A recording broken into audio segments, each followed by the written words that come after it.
Que semana, hein? Ainda tem sexta todinha pela frente, mas só em poucos dias a gente tem uma lista de coisas que aconteceram. Teve, por exemplo, um ato cívico pela liberdade de expressão. Pelo menos foi assim que o Bolsonaro batizou um evento bem golpista, em que ele posou ali junto com Daniel Silveira para promover de novo o quê?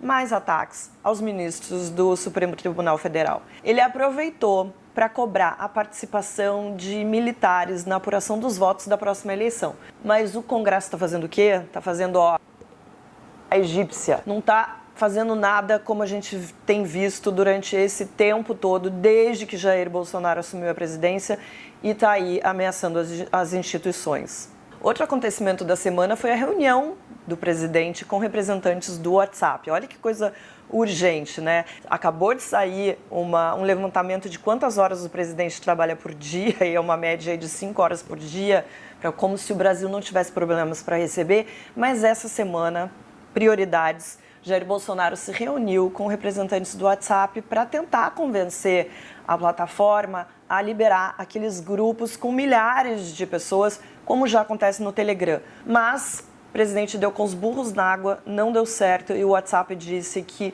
grupo com milhares de pessoas só depois da eleição. Vamos falar sério? Quem precisa de grupos com milhares de pessoas? Eu não gosto nem de grupo de família, quanto mais com tanta gente assim. Para boa coisa não é. Outra notícia muito importante dessa semana foi que os pastores, vou até colar aqui o nome deles, Arilton Moura e Gilmar Santos, estiveram 127 vezes no Ministério da Educação e no Fundo de Desenvolvimento para a Educação. O que exatamente esses pastores foram fazer tantas vezes lá? Além disso, eles estiveram 45 vezes no Palácio do Planalto, desde 2019 mais conhecido como agora, quando o presidente ganhou as eleições e assumiu a presidência. A gente sabe que a situação da educação do Brasil está grave, que nem reza braba está resolvendo o problema, mas parece que esses pastores não foram lá exatamente para rezar. Se você não se lembra, são exatamente essas pessoas, esses pastores que estão aí no centro do escândalo do balcão de negócios que virou o Ministério da Educação e que fez com que o ex-ministro Milton Ribeiro pedisse demissão. E por falar em ministro, a arma do ministro, uma arma que o ministro carregava, simplesmente disparou no balcão do check-in do aeroporto. A Polícia Federal está investigando o que aconteceu com a arma, se a arma tem registro, se o pastor... Por que um pastor... Não, sério. Por que um pastor carrega uma arma? Não dá para entender. Mas hoje eu quero tratar de 2 assuntos. A compra do Twitter por Elon Musk virou uma questão de desespero para muitas pessoas, achando que o Twitter vai ficar muito pior do que ele já é, e de celebração para outras. E o outro assunto que eu quero tratar com vocês é a forma como o assédio é tratado no meio político. Tem deputado que acha que uma parlamentar teve sorte de ser apalpada dentro de uma Assembleia Legislativa aqui no Brasil. Eu sou Marilis Pereira Jorge e, como eu sempre digo, de tédio a gente não morre. Não morre mesmo, né?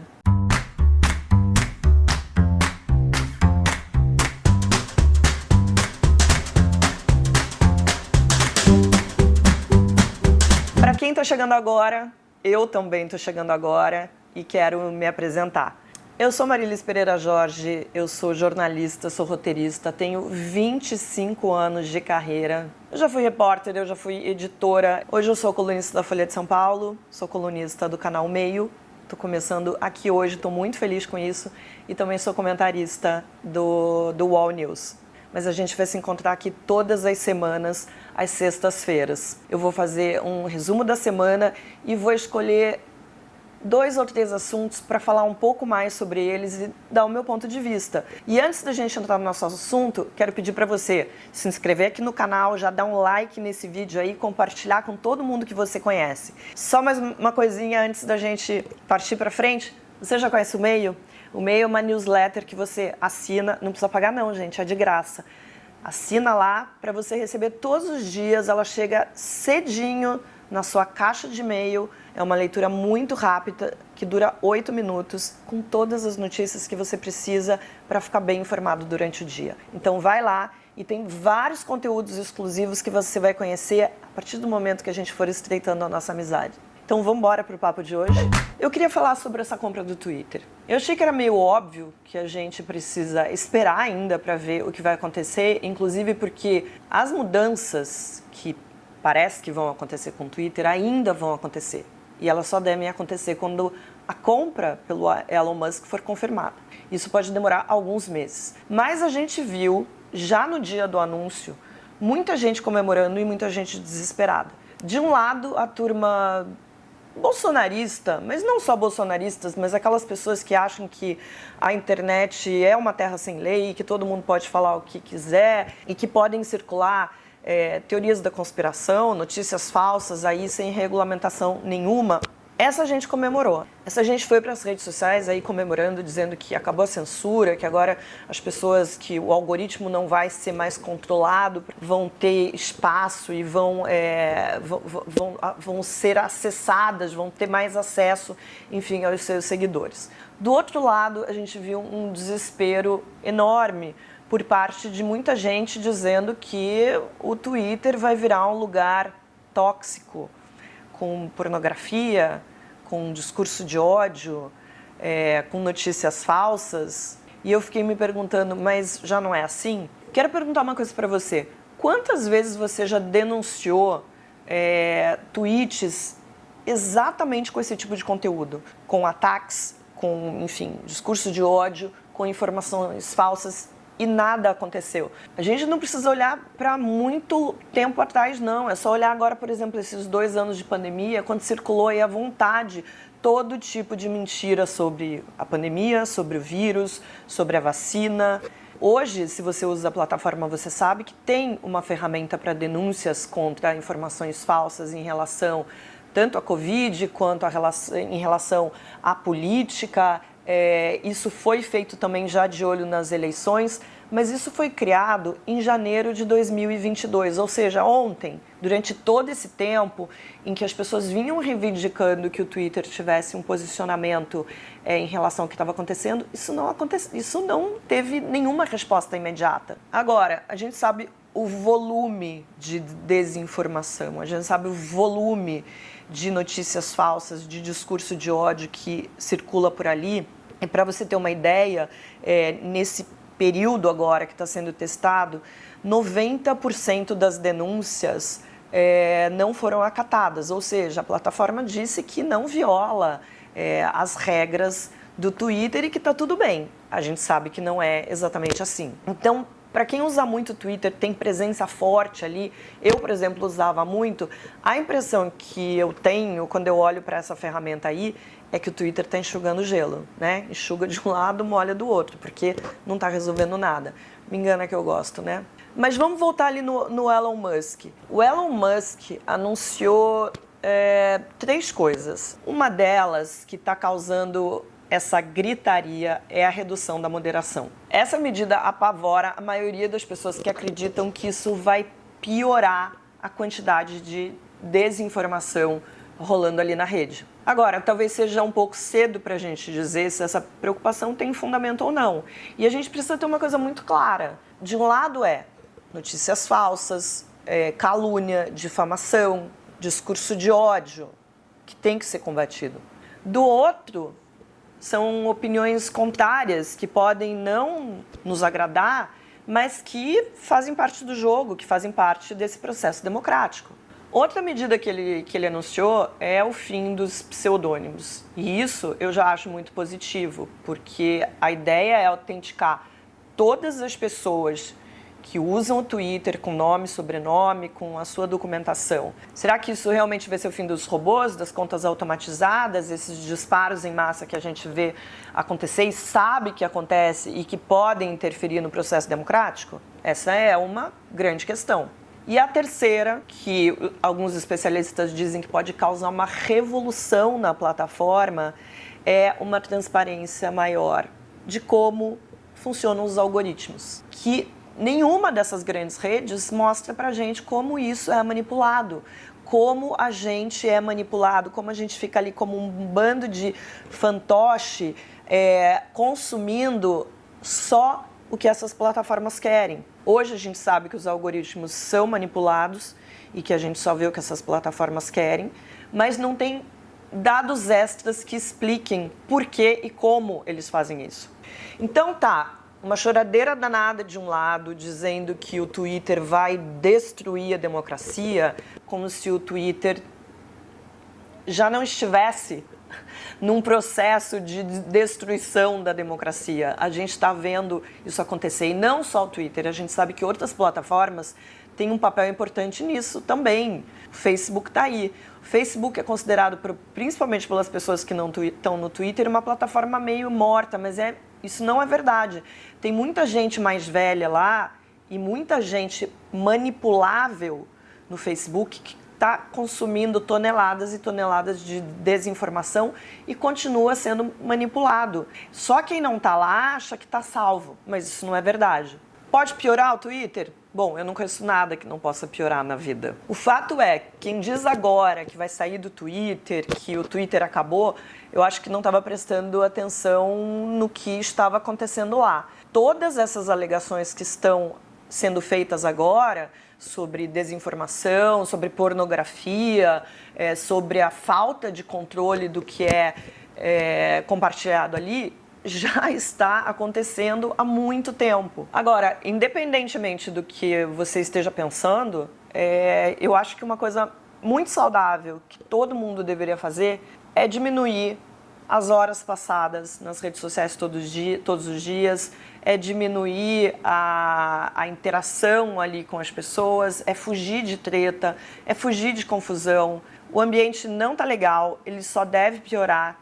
E o que a gente precisa fazer nesse momento é se resguardar, é cuidar da gente, cuidar da nossa cabeça, cuidar da saúde mental, porque a coisa vai ficar muito pior ainda. E não é culpa do Twitter. De um lado, a gente tem um ex-deputado, Arthur Duval, renunciou ao seu mandato, tentando fugir de uma cassação, depois que foi flagrado, teve alguns áudios vazados, fazendo comentários horrorosos sobre as mulheres ucranianas, um país que todo mundo sabe está em guerra, está vivendo uma crise humanitária horrível, vivendo uma tragédia, e o Arthur Duval, entre outras coisas, disse que as mulheres ucranianas são fáceis porque são pobres. Do outro lado, gente, a gente tem o relator do pedido de cassação, o deputado delegado Olin, que é também membro do Conselho de Ética da Assembleia Legislativa de São Paulo. O delegado Olin estava participando de um podcast, gravando ali com um humorista, e o deputado resolveu fazer uma comparação entre esse caso do ex-deputado Arthur Duval e um episódio lamentável que aconteceu na Assembleia que envolve a deputada Isa Pena. Segundo o delegado Olin, a deputada Isa Pena teve sorte de ter sido vítima de um assédio sexual e que ela deve se reeleger por causa disso. É sério, juro. Ele falou isso. Vamos só relembrar o que aconteceu, porque talvez as pessoas não se lembrem e a gente não pode deixar essas coisas caírem no esquecimento. Mas em 2020, a deputada Isa Pena estava no plenário da Assembleia e foi apalpada na lateral de um dos seus seios pelo deputado Fernando Cury.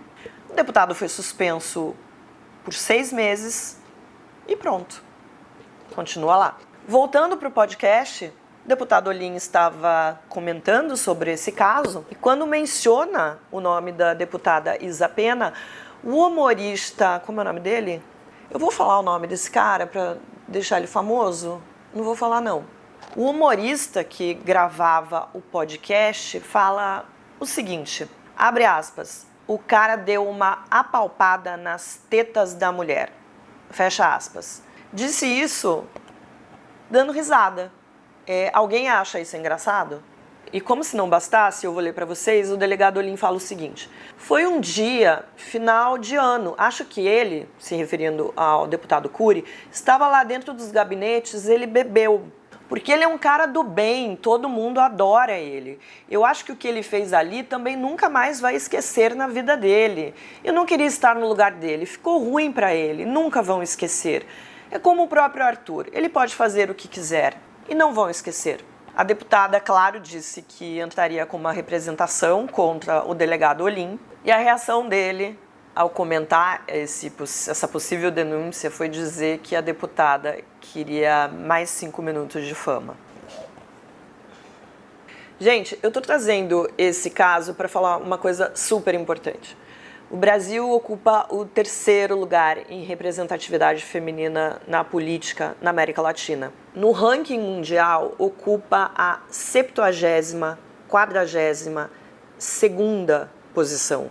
A gente tem mais de 50% de mulheres aí representando o eleitorado brasileiro e só 16% de mulheres na Câmara dos Vereadores e 12% das mulheres são prefeitas no Brasil.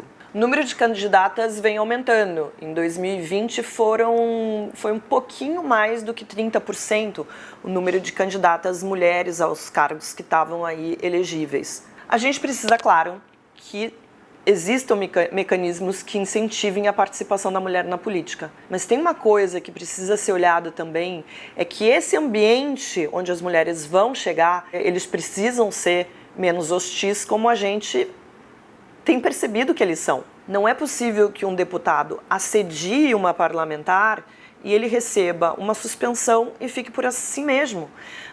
É inconcebível que um deputado minimize um episódio de assédio contra uma parlamentar. E pior, diga que essa deputada vai se reeleger graças a isso. A gente tem uma série de exemplos do que acontece na Câmara dos Deputados, no Senado. A gente viu muitos episódios, por exemplo, na CPI da Covid, de mulheres que tinham dificuldade, de senadoras que foram eleitas, que tinham dificuldade de falar durante a CPI. A gente viu, por exemplo, o deputado chamando deputadas de esquerda de portadoras de vagina, fazendo uma chacota, inclusive com a questão da transexualidade. Então, esse ambiente para a mulher ainda é hostil. E eu não tenho dúvida que essa é uma das questões que ainda afasta a mulher da política e isso precisa mudar. Gente, toda semana eu vou trazer para vocês o quadro Fora da Bolha. Porque às vezes a gente acha que todos os assuntos sobre os quais a gente está falando tá dominando o debate, né? Tá todo mundo falando. E não é bem assim. Então a gente precisa olhar um pouco para fora. Hoje eu vou trazer uma coisa que talvez seja meio óbvia, mas para pensar. Essa discussão da compra do Twitter pelo Elon Musk, fora dessa bolha, ninguém tá nem aí pro Twitter, ninguém nem sabe quem é Elon Musk e ninguém tá preocupado sobre o que vai acontecer. Principalmente a gente que usa o Twitter, que tá ali no Twitter e acha que a opinião no Twitter é a opinião de todo mundo, isso não é verdade. Então essa semana eu perguntei para algumas pessoas, você vai sair do Twitter, vai continuar, você está preocupado ou não? Muita gente disse que não está nem aí, que não está nem preocupado, que não tem Twitter. E é sempre bom a gente olhar para fora dessa bolha e ver quais são os assuntos reais que estão incomodando as pessoas, que são importantes de fato na vida das pessoas. Não que isso não seja, porque isso pode ter um impacto profundo na questão democrática, nas eleições. A gente sabe que os políticos estão usando a internet cada vez mais. Mas, no geral, isso não incomodou muita gente, não. E a não notícia da semana, vou ler para vocês porque é muito engraçado. Polígamo casado com 8 mulheres busca 9ª esposa. Abre aspas. Quero uma gordinha. Fecha aspas. Dá para acreditar? Não dá. É a nossa não notícia da semana. Vamos embora para o nosso café. Eu vou dar uma dica de leitura muito bacana que tem a ver com o carnaval. Hoje, para o nosso primeiro café, trouxe uma canequinha novinha. Olha essa daqui, ó, que eu não tinha usado. Eu tô estreando com vocês. Olha que bonitinha, gente. O café fica até mais gostoso quando a gente toma com uma xícara assim, né? Mas vamos lá. Vocês acharam que não ia ter mensagem? Claro que tem.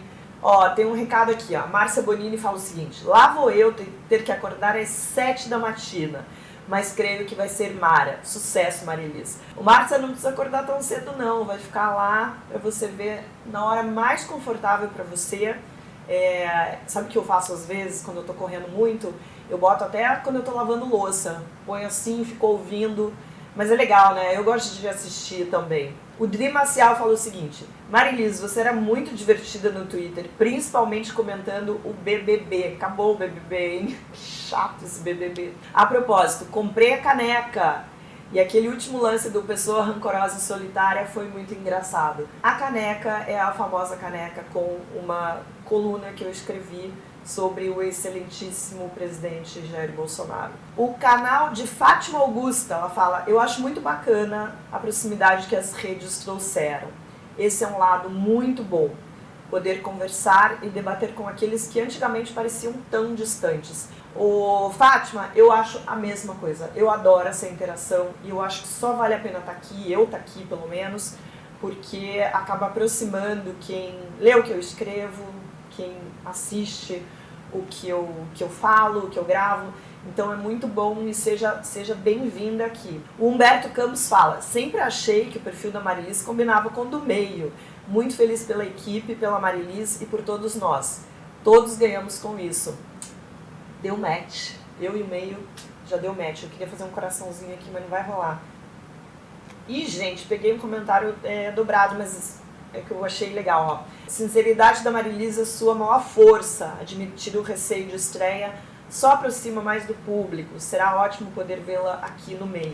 Eu queria deixar uma dica para vocês para o final de semana que tem a ver com o carnaval. Se você não assistiu o desfile da Grande Rio, assista. Foi um desfile impecável e traz Exu como tema da escola. Se você não tem interesse em carnaval, eu vou sugerir um livro que chama Orixás, que é do Pierre Verger, que fala de todos os orixás, mas tem uma descrição muito bacana do que significa o Exu. E esse desfile foi importante, que é para acabar com essa narrativa de que o Exu é uma figura diabólica, é uma coisa ruim.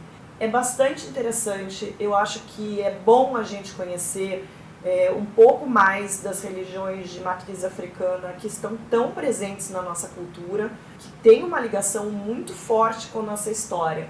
Eu tenho uma ligação grande com a Umbanda e com o Candomblé, então eu me sinto bastante confortável para falar sobre isso, mas a dica é essa: o desfile é lindíssimo, lindíssimo, foi uma representação linda e festiva, eu acho que o carnaval serve para isso, mas o livro é muito bom para quem quiser entender um pouco mais desse universo. Eu fico por aqui, estou bem feliz com essa estreia e estarei aqui todas as sextas-feiras. Um beijo e bom fim de semana.